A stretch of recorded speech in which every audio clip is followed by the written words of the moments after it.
Hey guys, I'm going to show you some of the more advanced things that have to happen with some of the textures in RedMC editing. So let's go ahead and load up a uniform and a stadium file here. And this is basically where all of the issues can come into play.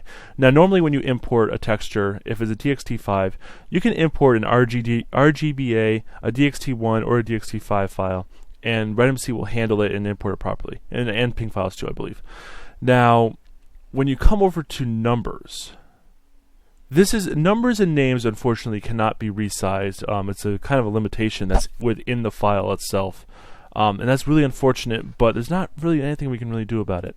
In the overview I went over how you can move these around and how awesome it is for making custom textures completely. But unfortunately this texture is just a real pain in the butt to work with sometimes. So just like 3DM Tool, it's going to export it as a ping file. And we'll go ahead and open this up in GIMP.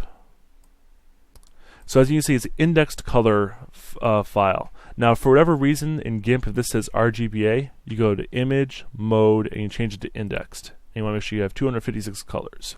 RedMC will automatically take care of the indexing for you, so we don't have to worry about that, which is awesome. Let's just go ahead and just add some green to this somewhere. Or did I go off the I went off the index scale. So I mean, this is where it can get difficult to deal with this kind of file. So let's go ahead and change it to RGB, and we'll just add some random green stripes to this. Sure. Now we'll go back, Image, Mode, change it back to indexed. Make sure it says 255, 256, whatever. Export. And then go over to export, and we'll save it as a alternative file. Ooh, not DDS.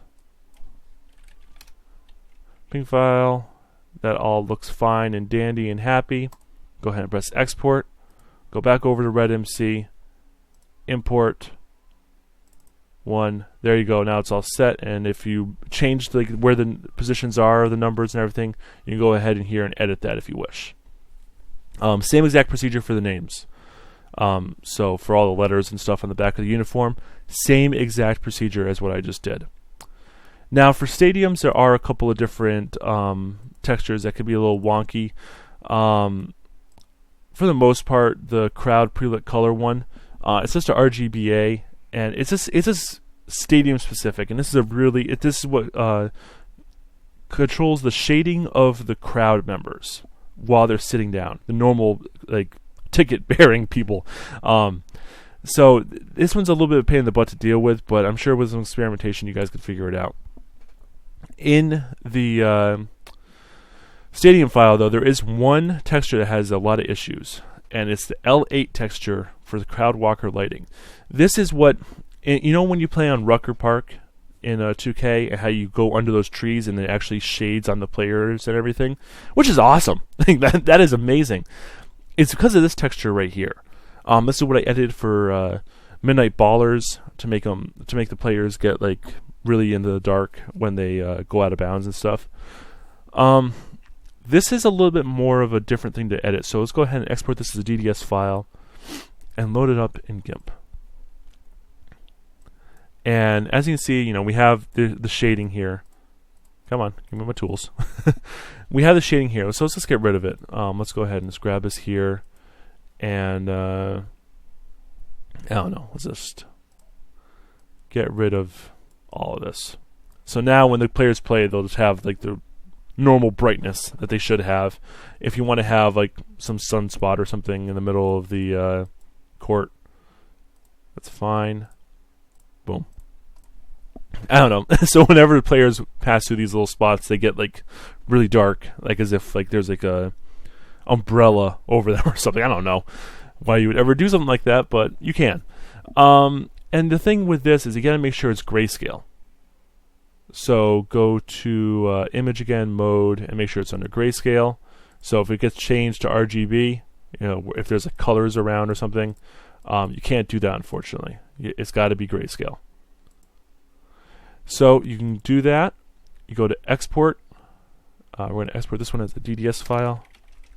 Don't overwrite. And what you want to do is you want to have none for compression. If you're doing RGBA, this is where you find that. Go down to L8. Don't generate bitmaps. Press save. Go over to RedMC. Import. 1. Done. And this can be screwed up. I have gradients and everything. It doesn't really like gradients that much, but it's pretty good. Let's just export this as a PNG file just to take a look at it.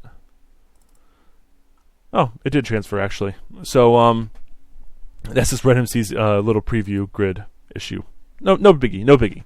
But those are the two basic textures that can have a lot of trouble for people.